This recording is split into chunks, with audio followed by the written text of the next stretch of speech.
J'étais au lycée mixte Dakarville, par exemple au secondaire, mais je logeais à Sarfalao, qui fait environ 7 km. Mais je vous dis que j'ai marché pendant un bon moment. Matin et soir, je marchais, je revenais, jusqu'à ce qu'il y ait un ami d'un grand frère qui m'a prêté son vélo.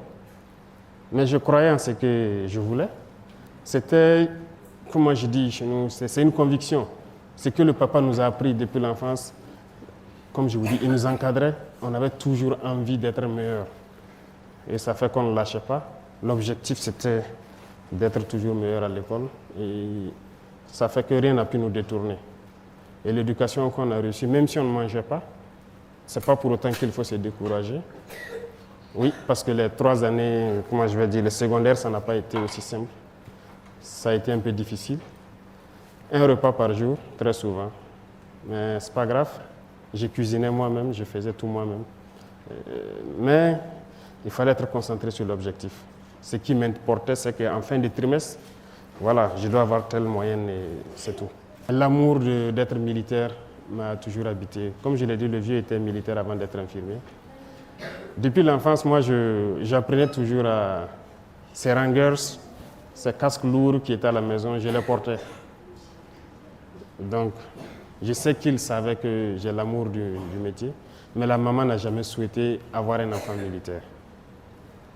Et au CM1, j'ai fait le concours de l'excellence.